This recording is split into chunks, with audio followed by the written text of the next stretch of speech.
comme je le précisais, ça fait pas de mal. Bonjour à toutes et à tous. Ravi d'être avec vous pour ces ateliers avant l'été, donc le 38e, 4 ans, presque 5 ans maintenant.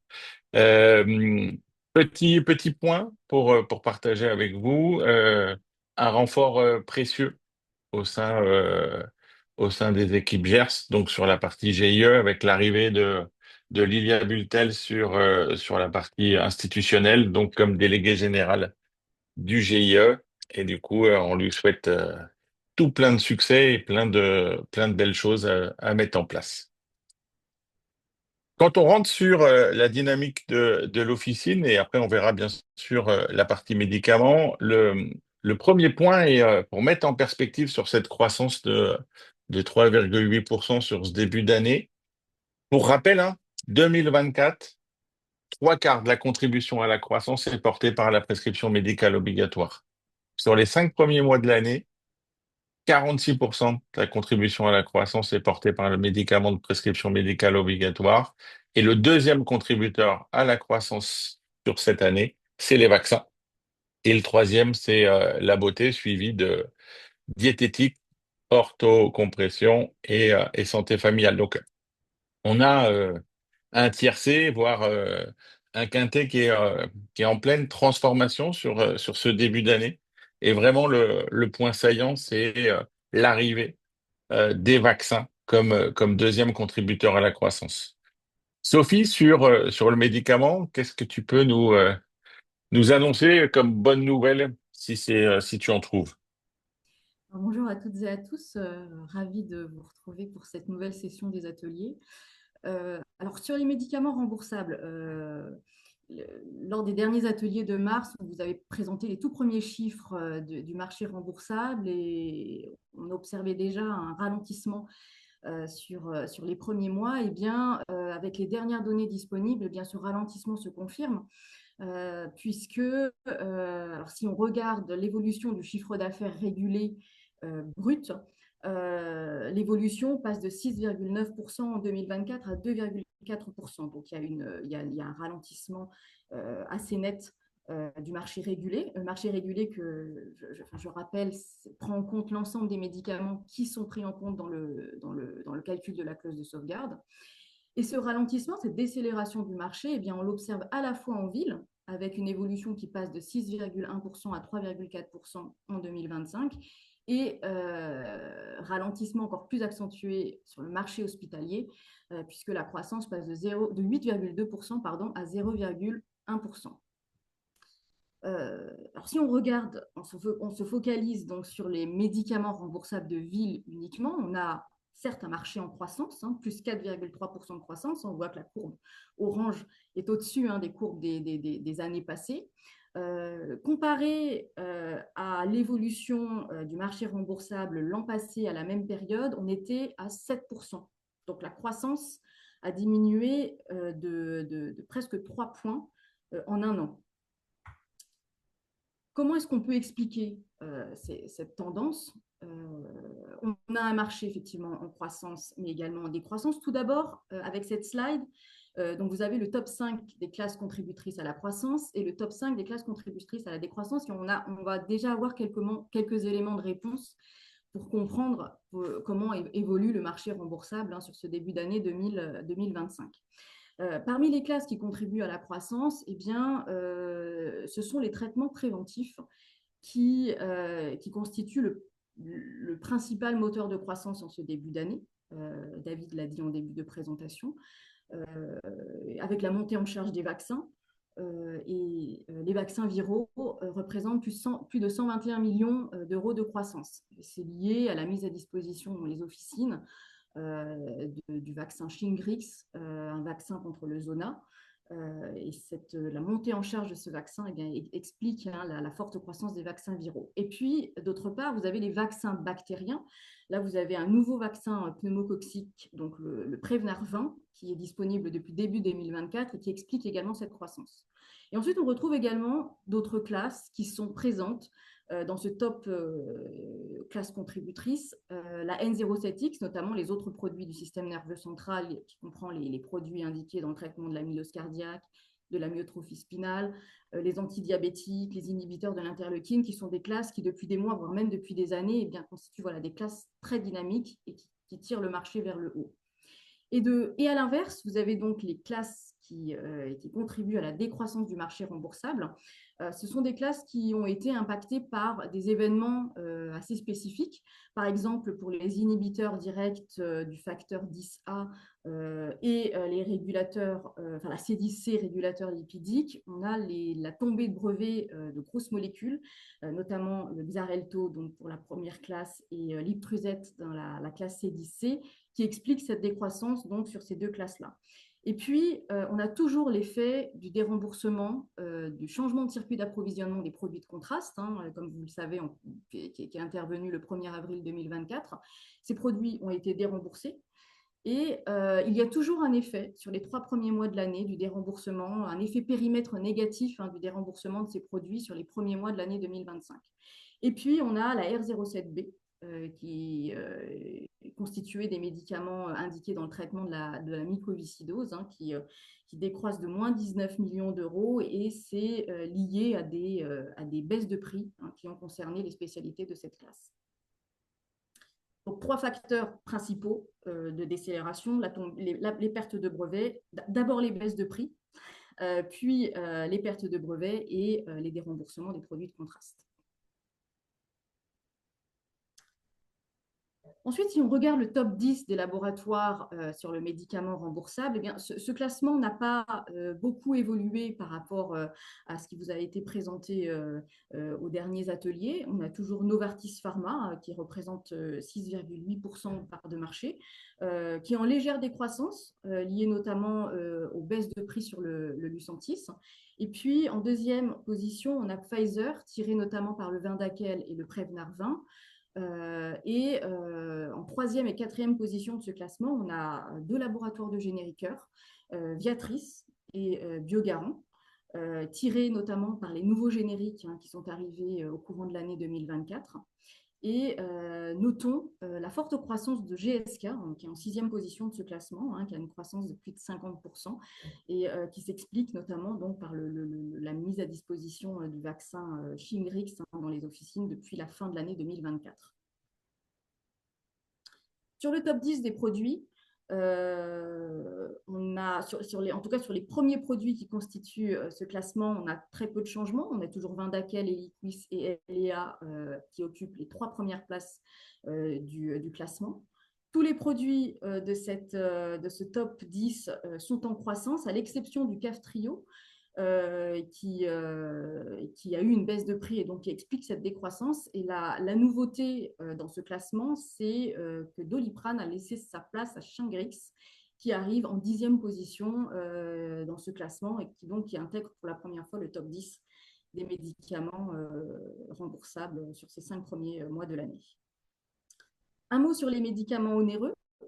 Donc les médicaments onéreux, tout d'abord les médicaments qui ont un PFHT supérieur à 1 930 euros, donc qui est le seuil de PFHT au-dessus duquel la marge des pharmaciens est plafonnée. Ces médicaments représentent moins de 0,1% en volume, mais presque un quart du marché en valeur. Et ils ont connu une très très forte progression depuis 2019, puisque leur chiffre d'affaires a été multiplié par 2,4. Sur ces derniers mois, on observe un ralentissement sur ce segment de marché. On a une évolution de plus 3% sur le cumul fixe, qui s'explique notamment par les baisses de prix qui visent les spécialités de ce segment. Et également des produits, les PFHT, les PFHT de ces produits passent en dessous de la barre des 1 930 euros. Comme on raisonne à périmètre courant, eh bien on voit très bien ce ralentissement. Sur les médicaments de plus de 468 euros, qui est donc le PFHT au-dessus duquel la marge des grossistes cette fois-ci est plafonnée, eh bien vous avez ces médicaments-là représentent 0,5% en volume et 43% en valeur. Et on a, pour ces produits-là, eh bien, une croissance de plus 9% qui s'observe, avec un chiffre d'affaires qui s'élève sur les 5 premiers mois de l'année à 4 milliards 600 millions d'euros. Sophie, si tu peux parler un tout petit peu plus fort sur les génériques et les hybrides. puisque du coup, tout le monde va être impatient sur cette partie-là, et puis surtout sur les autres parties. Alors oui, sur les génériques et les hybrides. Tout d'abord, on va commencer par les génériques. Les génériques, en 2024, on a vu que le taux de pénétration des génériques avait augmenté sous l'impulsion des nouveaux génériques de Xarelto et de Liptrusat. Donc, on a un taux de pénétration qui a augmenté qui est passé de 83,9% à 85,3%. Et cette percée des génériques, eh bien, elle a continué également au début d'année 2025 puisque le taux de pénétration a dépassé les 86% en janvier et il atteint même les 87% depuis le mois de mars. Et depuis, il s'est stabilisé. Notons qu'il y a eu très peu de molécules qui sont tombées dans le domaine public depuis le début de l'année. Sur les hybrides, alors en 2024, il y a eu un certain nombre de mesures qui ont été mises en place pour développer les médicaments hybrides, notamment avec la création du registre des hybrides par la NSM en avril 2024. Et puis en août 2024, il y a eu légalisation des marges hybrides sur celles des référents. Pour autant, le taux de pénétration des hybrides peine à décoller en 2024. Mais ce qu'on observe depuis le début de l'année, c'est que le taux de pénétration des hybrides augmente. Donc, il est passé de 33,5% au mois de janvier à presque 40% au mois de mai. Alors, on va passer maintenant au sujet de la maîtrise médicalisée à travers donc la convention médicale. La convention médicale donc, a été signée en juin 2024 entre les organismes de sécurité sociale et les médecins libéraux. Et dans un contexte de très forte dynamique des dépenses de santé, 15 programmes d'action ont été mis en place afin d'atteindre des objectifs communs de pertinence des soins. Et parmi ces 15 programmes d'action, il y a 4 programmes qui concernent la prescription de certains médicaments. Donc la lutte contre l'antibiorésistance, le développement des biosimilaires, la sécurisation du recours aux antalgiques de palier 2 et un item sur les IPP. Tout d'abord, la lutte contre l'antibiorésistance. L'objectif est de diminuer de 25% le volume d'antibiotiques prescrits en 2025 et de 10% dès 2025. La consommation d'antibiotiques sur les 3 dernières années, elle est assez variable selon les années, moins 5% en 2023, plus 7% en 2024. Ce qu'on observe sur 2025, c'est une baisse de la prescription des antibiotiques sur les 5 premiers mois de l'année.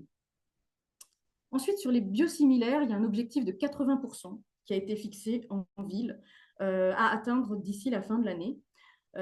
Pour rappel, 2 molécules étaient autorisées à être substituées depuis 2022, puis le ranibizumab s'est ajouté à cette liste depuis novembre 2024, et 6 nouvelles molécules se sont ajoutées à cette liste depuis la fin de l'année 2024, portant à 9 le nombre de molécules qui sont autorisées à être substituées.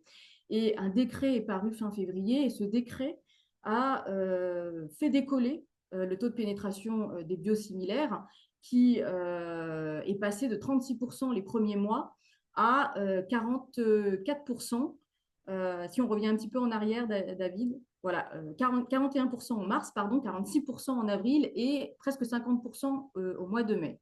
Si on regarde en détail donc, les taux de pénétration par molécule, sur toutes les molécules, on observe une augmentation du taux de pénétration. Même sur les molécules qui étaient déjà à des niveaux très élevés, comme c'est le cas pour filgrastim et pegfilgrastim qui étaient déjà à 93-95%, on a observé des augmentations de l'ordre de 1 à 2 points de pénétration en quelques mois. C'est sur l'enoxaparine qu'on a observé la plus forte percée des biosimilaires, puisqu'en quelques mois, le taux de pénétration est passé de 20% à 60%, soit 40 points en quelques mois. Dans une moindre mesure, on a l'adalimumab avec donc Humira, qui est le bioréférent et qui est passé d'environ 60% en janvier à presque 70% en mai. Troisième item, donc, c'est sur les antalgiques de palier 2, l'objectif étant de diminuer de 10% les volumes remboursés de ces médicaments-là. Et ces médicaments comprennent donc notamment tous les médicaments à base de tramadol, de codéine et d'opium, de poudre d'opium. Et on observait déjà une baisse de la prescription pour ces médicaments-là sur les 3 dernières années. Et on voit que cette baisse, elle est encore plus marquée sur le début d'année 2025, puisqu'on a voilà, une baisse des prescriptions de moins 12% qui est liée, qui peut s'expliquer également par le fait que depuis le 1er mars 2025, eh bien, les médecins ont pour obligation d'utiliser une ordonnance sécurisée pour prescrire ces médicaments. Dernier item, les IPP, l'objectif étant de diminuer de 20% les prescriptions chez l'adulte.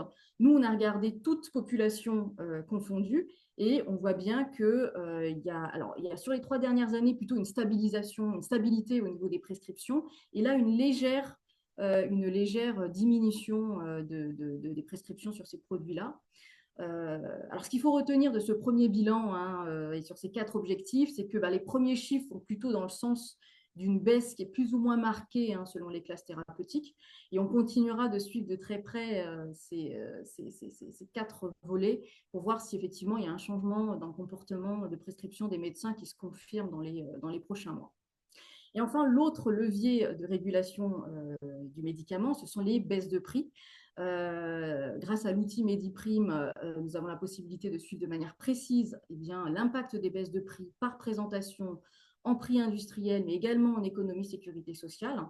Et le bilan à fin mai, c'est que l'impact des baisses de prix est de 538 millions d'euros en ville et à l'hôpital en PFHT, dont 360 millions qui proviennent des médicaments de ville et 178 millions des médicaments hospitaliers. Si on fait la projection d'ici la fin de l'année, on serait à un impact estimé à 1,401 milliard d'euros en PFHT et à 1,421 milliard d'euros en économie sécurité sociale. Ces estimations sont faites en prix brut. L'objectif des baisses de prix, des économies sur les baisses de prix qui a été fixé par la loi de financement de la sécurité sociale pour 2025 est de 1 milliard. Et si on compare les 1,4 milliard qu'on projette d'ici la fin de l'année par rapport à ce qui avait été calculé l'an passé à la même période, on était à 1,2 milliard. On a 200 millions d'avance cette année par rapport à ce qui avait été par rapport à l'impact de l'an passé. Ensuite, on a regardé l'impact des baisses de prix par tranche de PFHT. Les médicaments de moins de 5 euros représentent 20% des spécialités qui sont visées par des baisses de prix. Donc, c'est 313 présentations, c'est environ 10% de baisse en moyenne. Et ces produits-là représentent 12 millions de l'impact sur les 955 millions d'impact en ville. Et ça représente donc 1,3% du total. Et si on regarde les médicaments donc, à PFHT plus élevés, notamment les produits qui ont des PFHT supérieurs à 100 euros, donc d'une part, on a beaucoup de spécialités qui sont concernées, plus de 400 spécialités à PFHT supérieur à 100 euros qui sont concernées par une baisse de prix. Et surtout, l'impact de ces baisses de prix est très important sur ces produits-là, puisque plus de 700 millions des économies, de l'impact en PFHT, provient des médicaments qui ont un PFHT supérieur à 100 euros. Et David, je te laisse la parole sur la prise en charge de l'arthrose en ville. Merci Sophie. C'est vrai que à travers ces économies-là, avec beaucoup d'humilité, hier on intervenait au Sénat sur une table ronde sur la prise en charge de l'arthrose et sur ces notions de prévention et de qualité de vie. Et c'est vrai qu'avec les entrepôts de données de santé qui sont à notre disposition, on voit que sur cette maladie et on va le voir, qui est singulière, 2 tiers des patients sont des femmes avec un âge moyen, certes à 72 ans, mais de plus en plus de patients qui ont entre 40 et 50, même si le cœur des patients est plutôt sur des profils plus âgés. Ce qu'on remarque, c'est qu'on a des comorbidités, parfois le double, sur l'hypertension, sur le diabète et le cholestérol. Et puis, en quatrième position, ça va être la dépression, dans le sens où effectivement, bah voilà, il y a la douleur, il y a l'inertie, et surtout, il y a une prise en charge qui est très générique au sens large du terme. C'est deux tiers, c'est du palier 1, 10% du palier 2, beaucoup de coprescription. Et donc, on a tout un ensemble de thérapeutiques qui ne permettent pas aujourd'hui de prendre en charge, à titre d'exemple, sur les ASAL, donc les anti-arthrosiques d'action lente, en, en 10 ans, le nombre de comprimés a diminué de 75%. Donc, on voit bien que on a une prise en charge qui n'est pas que médicamenteuse. C'était le sujet hier, qui est aussi un sujet qui m'est cher, qui est faire le sport, qui est l'hygiène de vie, tous ces éléments-là. Mais on le voit, c'est toute cette souffrance et le fait qu'il n'y ait pas de prévention et une adhésion au traitement qui est difficile.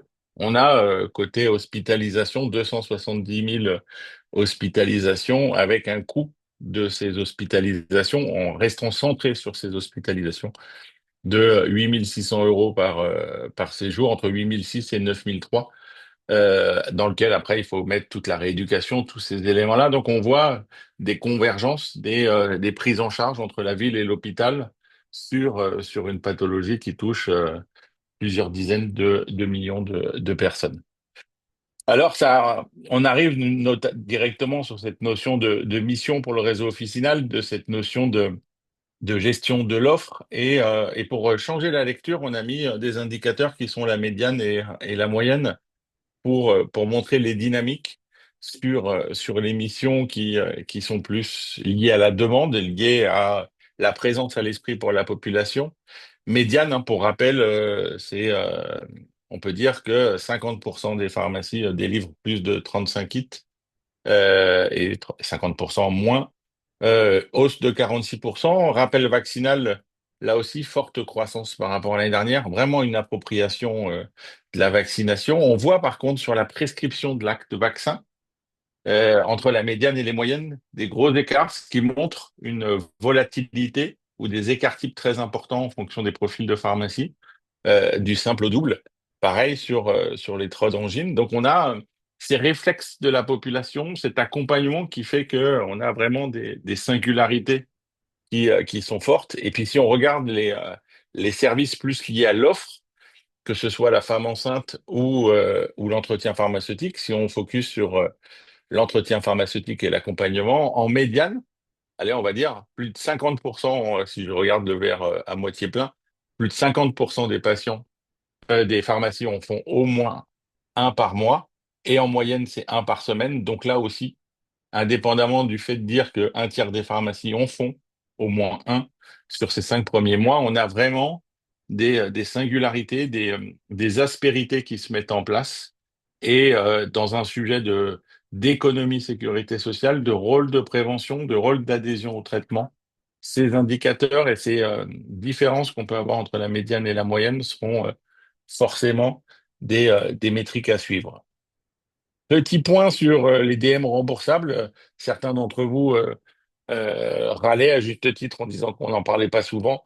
Marché qui reste en légère croissance, en chamboulement sur malgré tous les sujets de baisse de prix, mais plus 2,2%, donc sur tous les DM sur prescription et remboursable.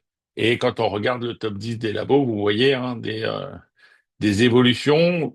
Globalement, le quintet bouge pas, avec quand même Tuan qui est tout juste positif et qui du coup devient deuxième parce que Molnuc recule. Rappelez-vous, hein, la modification de délivrance de pansement technique à une semaine impact. Donc Abbott, toujours Diabète Care, premier contributeur et premier acteur. On voit Sigvaris qui est au niveau de la croissance, des croissances du marché. Inotera qui gagne une place, ainsi que Enovis. Et quand on fait le focus justement sur les marchés, donc le métabolisme premier segment, on voit l'insuffisance véno-lymphatique, la compression, donc qui reste dynamique, et puis tout ce qui va être sécheresse oculaire. Donc, toutes ces dynamiques montrent ce rôle de l'accompagnement et des dispositifs médicaux. Alors, quand vous regardez les 5 contributeurs à la croissance, le diabète avec Abbott et Dexcom, et Biogarant sur la partie générique, Urgo et Théa sur l'ophtalmo. Donc, les dynamiques qu'on observe, et c'est sûr que sur cette année, on va avoir encore plein de chamboulements avec des acteurs qui reprennent du mood dans des marchés qui restent quand même globalement flat et dans lequel l'enjeu sera la part de marché, la préférence et l'accompagnement des patients. Le conseil, donc tout ce qui est délivré hors prescription, on a voulu mettre en regard trois réseaux. Le réseau officinal, en sachant qu'on couvre 82% du réseau officinal, 85% du chiffre. Les paras d'enseignes, donc dans lequel on a l'intégralité des enseignes et des points de vente, et le e-com, donc surtout les pure players qu'on vous a listés, et de se dire, voilà, quelles sont les dynamiques, quels sont les enjeux sur cette partie conseil auprès du patient. Alors, quand on regarde le marché, donc sur ce début d'année, pour avoir les ordres de grandeur, quand on met tout dedans, tout ce qui est délivré hors prescription, pour la pharmacie, c'est 80, elle est quasiment 90% du marché, 3 milliards 9. Premier contributeur à la croissance cette année, c'est la beauté, suivi par santé familiale et diététique. Alors, on pourrait regrouper santé familiale et diététique et faire un conseil santé qui serait du coup le premier contributeur à la croissance. Mais on voit que la beauté reste très dynamique sur ce réseau officinal, sur cet accompagnement. Le segment bébé-maman souffre de moins en moins de natalité qui l'impacte. Et puis ensuite, quatrième contributeur à la croissance, l'hygiène. Donc, le rôle sociétal de la pharmacie est prégnant sur ce début d'année. Deuxième segment, 8% du marché pour les paras d'enseigne, dans lequel le premier segment contributeur, c'est la diététique, c'est la beauté, suivi de la diététique, et le troisième, l'hygiène. Là aussi, on voit ces différences, et le segment bébé-maman n'est pas en meilleure forme sur ce segment-là. Et puis pour le e-com, et là, effectivement, on a des choses différentes, et vous le voyez, hein. Premier contributeur à la croissance, c'est diététique et santé familiale. Donc, on a un e-commerce qui préempte petit. Alors, c'est encore que 3% de tout le marché, mais les deux premiers contributeurs à la croissance, c'est la santé familiale et la diététique. Donc, ce rôle de conseil santé, ce rôle de praticité en termes d'usage. Le troisième est l'hygiène. Et puis ensuite, on va avoir la beauté. Donc, là où l'année dernière, c'était la beauté qui était le premier contributeur, là, on voit bien que la partie conseil santé euh, prend plus d'épaisseur sur le e-com. Et dans les échanges avec toutes les marques qui arrivent, souvent la question c'est, mais comment on peut parler de visualisation, de linéaire, de présence à l'esprit, d'expérience consommatoire au point de vente? C'est tout le sujet. Et avec nos amis de DG Inventaire, on a mis en place, alors quand je dis on, vous vous doutez bien, eux travaillent, l'équipe sort les stats et moi je m'approprie les résultats, mais avec de l'IA, avec de la présence au point de vente, c'est des relevés sur plus de 900 pharmacies pour pouvoir justement analyser l'ensemble de ces linéaires et partager avec vous les premiers résultats sur trois profils de pharmacie. Les premiers, c'est ce qu'on a appelé petite moyenne, c'est des pharmacies autour de 2 millions, dans lequel un tiers du business est exposé. Et vous le voyez, on est très proche sur la performance en mètres linéaires entre, par exemple, le segment bébé-maman, l'hygiène, la beauté. On tourne entre 600 et 700 euros le mètre linéaire. Pareil pour l'orthocompression à 659. Et puis, trois univers qui sont forts contributeurs à la performance, le diététique, ainsi que vétérinaire et santé familiale. Donc c'est vraiment, voilà, c'est ces enseignements sur cette partie des petites et moyennes pharmacies. Sur les plus grandes pharmacies, alors autour de 3,5 millions, quasiment 4 millions d'euros, là c'est 40% qui est exposé. Et vous voyez les différences aussi. Alors les trois premiers segments restent les mêmes, hein, santé familiale, diététique et le vétérinaire, la beauté devient tout de suite beaucoup plus performante sur ces profils-là, avec un vrai décroché par rapport à l'hygiène bucco-dentaire, par rapport au bébé, par rapport à l'hygiène. Et ce que les équipes ont fait, la petite pépite en plus, c'est de pouvoir regarder en fonction des marques, en fonction de l'exposition, en fonction du type d'exposition, quelle est la performance des gondoles basses. Donc, c'est les meubles bas avec au moins pas plus de 5 étagères, les mobiliers muraux, les présentoirs de sol, les têtes de gondole, les back holders, et de voir cette répartition. Donc, là, on l'a mis en nombre de références différentes dans ces pharmacies grandes et moyennes. On aurait pu faire la même chose, quel que soit le profil, mais c'est pour vous partager, c'est l'importance qu'il va y avoir de plus en plus dans un contexte d'efficience économique, d'aller chercher cette performance linéaire, d'aller chercher sur comment je peux aller optimiser en prenant le moins de temps possible la performance de mon expérience consommatoire et de cette présence à l'esprit. Et puis si je regarde sur les très grandes pharmacies, alors là, on est sur des pharmacies au-dessus de 6-7 millions d'euros en moyenne. Là, on a 45% de son activité qui est exposée. Et vous voyez, hein, les performances, elles sont quasiment du simple double en fonction des univers, avec une hygiène, par exemple, à 1 376 € versus la diététique qui est quand même 2 fois plus importante que l'hygiène, qui est proche de la santé familiale, et la beauté qui est très exposée dans ces pharmacies. Donc l'enjeu après, c'est de regarder combien de mètres linéaires déployés, quelle performance sur ces éléments-là. Et c'est ces éléments-là qu'on a développés avec ces visuels pour se dire, il faut que ça soit une langue vivante aussi dans le linéaire, dans les échanges qu'on va avoir entre la pharmacie et l'industriel pour aller chercher ensemble à développer l'activité de manière à avoir un gâteau plus attrayant à partager. Donc toutes ces données, elles sont disponibles et elles permettent de descendre ensuite sur des segments comme le capillaire, comme le solaire, comme le collagène, comme tous ces éléments-là, en se disant, voilà, qu'est-ce que je vais aller chercher pour pouvoir démontrer à la pharmacie que c'est cette exposition-là qu'il faut faire pour maximiser son revenu. Et on voit qu'il y a des segments de marché qui déploient peu de mètres linéaires et qui ont une performance qui est remarquable. Et quel que soit le profil, c'est le vétérinaire qui fonctionne très très bien là où il est présent. Focus sur le conseil santé, donc ce qu'on évoquait tout à l'heure, santé familiale et diététique, le tout hors prescription. Premier contributeur à la croissance, c'est les compléments alimentaires, avec tous les sujets. L'ORL sur ce début d'année, suivi de la phytothérapie. Donc, c'est vraiment le triptyque, les 3 plus gros segments qui restent les trois plus dynamiques, dans un contexte où vous avez 4% de croissance de marché et vous avez 3% d'inflation pouvoir d'achat. Donc, ça montre qu'on a un effet volume qui est fragile, ce besoin de recherche d'un triptyque, efficacité, tolérance et simplicité de prise. Donc, montrez-moi avant tout que le produit conseillé est efficace. Alors, quand on regarde les performances des laboratoires, on en a un tiers, mine de rien, qui grignote un petit peu de place. C'est le cas notamment de Pilège qui gagne 2 places, qui est passé de la huitième à la sixième place. On a Urgo qui gagne une place. On a Rikit qui lui recule légèrement malgré sa bonne performance qu'on a vue tout à l'heure. On a Pierre Fabre Medical Care qui gagne lui 2 places. C'est le cas de Biogarant, de Apharma.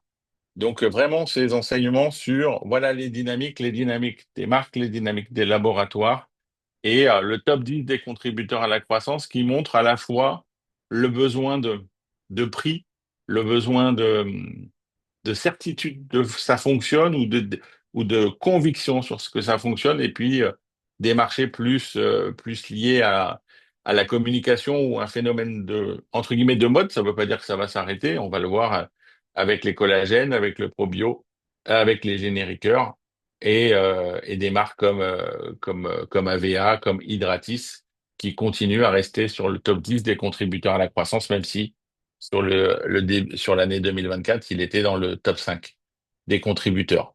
Des nouvelles marques, alors, au sens qui font au moins 2 000 € de plus, on a quand même 30 marques qui arrivent. Alors, c'est pas énorme, mais petit à petit, on a des nouveaux acteurs qui arrivent avec ce besoin d'aller chercher cette performance, d'aller chercher cette expérience consommatoire. C'est pour une partie de ces marques-là ce qu'on va appeler des DNVB, donc des Digital Native Vertical Brand. C'est des marques qui sont nées sur le e-commerce, qui sont nées sur le digital, qui sont nées sur les réseaux sociaux, mais qui ont besoin de relais sur le retail, qui ont besoin de relais sur le point de vente physique pour aller chercher cette performance de l'expérience consommateur. Et sur ces trois segments, ces trois canaux, on voulait regarder sur ce conseil santé les, euh, les points de convergence ou les points de similitude sur les trois réseaux. Donc là où vous avez une petite étoile, c'est les quatre segments qui sont présents, quel que soit le circuit. C'est tonus vitalité, c'est le sommeil, c'est le corps et c'est les douleurs articulaires qui sont aujourd'hui dynamiques sur les trois circuits, c'est-à-dire pharmacie, para et e-com. Et sur le reste des spécificités, on voit que le stress est présent par contre en parapharmacie et en e-com. Et à suivre pour voir un peu si, au final, d'être présent sur du multicanal, c'est pas aussi une source de croissance pour l'ensemble de ces segments-là, ou est-ce qu'on a une partie qui fera de la cannibalisation? Ça sera les sujets de cette année et de l'année à venir. Petit focus sur l'automédication, donc au sens propre du terme, c'est-à-dire le conseil du pharmacien sur du médicament de conseil. Marché en chiffre d'affaires quasiment flat avec une petite croissance qui est remarquable au regard de l'appauvrissement de l'offre, puisque un certain nombre de produits ont changé de statut l'année dernière. Je pense à la vitamine C, je pense au tonus vitalité. Donc on voit ces évolutions-là. 43% du conseil santé, c'est du médicament avec une fragilité sur le volume qui fait que on a cette dynamique qui est plus faible. Brûlure d'estomac, ça rejoint ce que disait Sophie tout à l'heure. Moins de prescriptions d'IPP côté médecin, ça va. Le relais sera à la pharmacie, la capacité à faire du conseil, la partie à accompagner. On a l'allergie aussi qui est fortement dynamique et qui a fait une très très belle saison.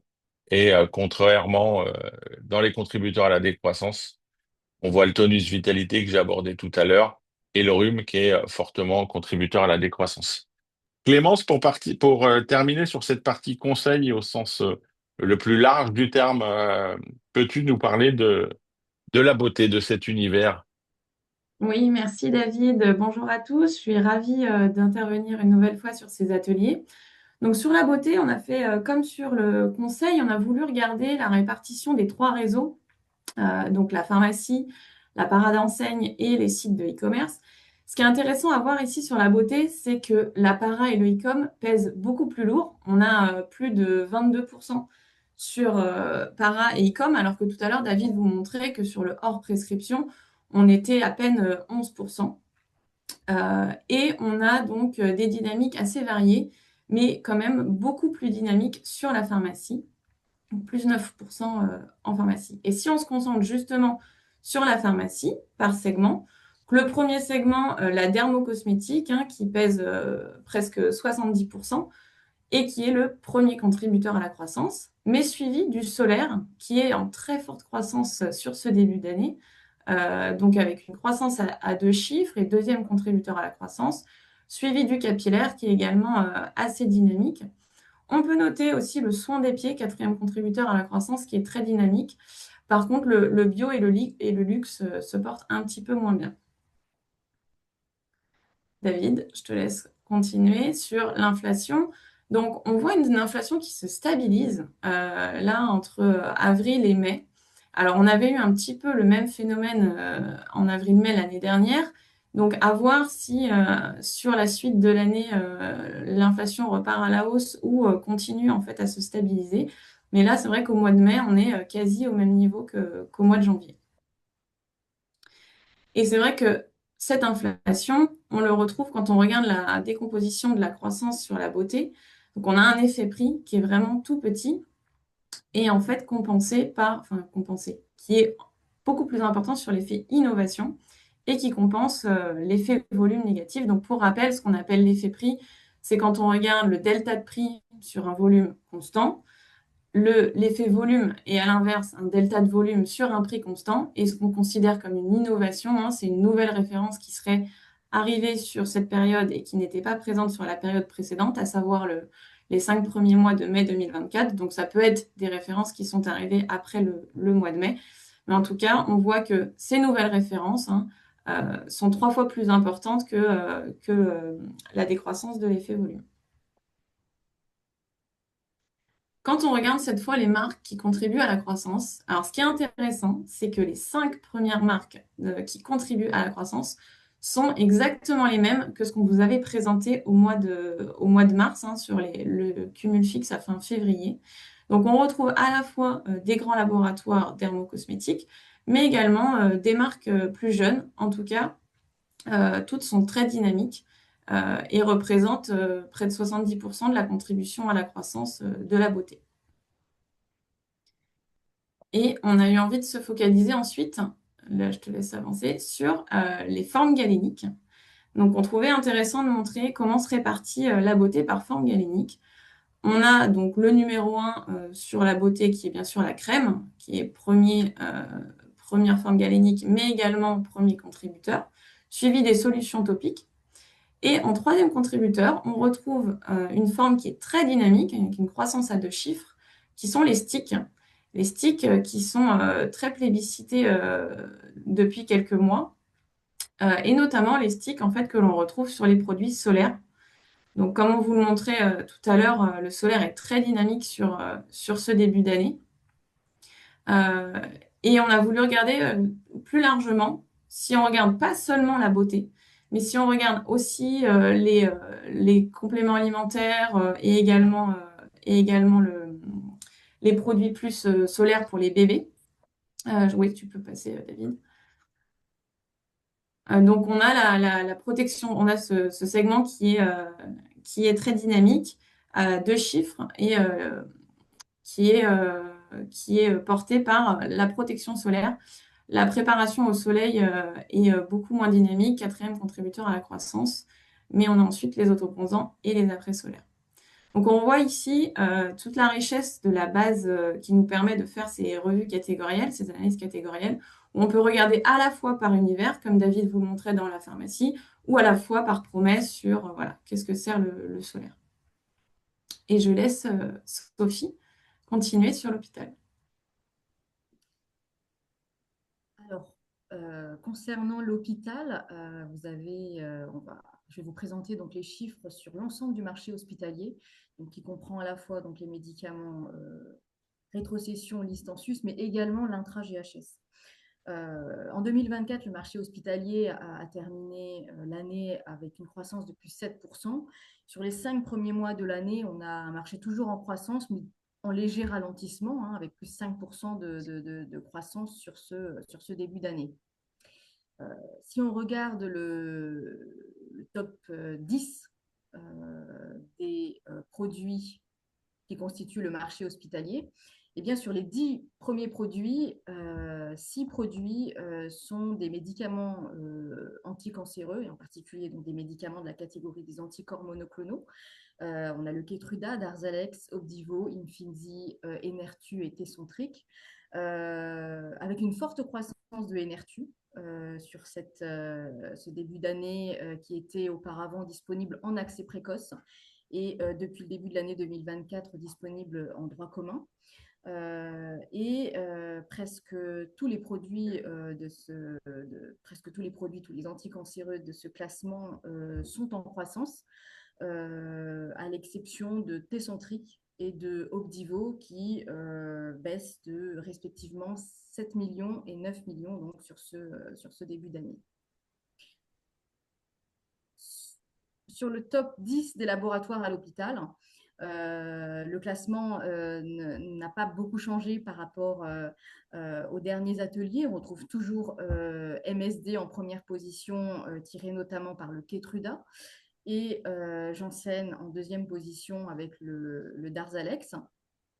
En troisième et en quatrième position, vous avez Roche et BMS qui sont en légère décroissance liée notamment donc, à la décroissance técentrique donc pour Roche et d'Opdivo pour BMS.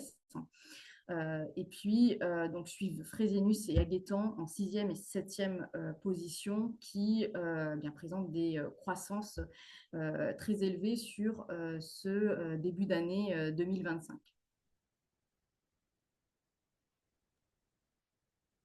Donc, on voulait vous remercier d'avoir participé. Pour ceux qu'on n'aura pas la chance de voir d'ici l'été, on vous souhaite un excellent été et merci de continuer à dire du bien de ce qu'on fait. Un grand bientôt. Merci à vous.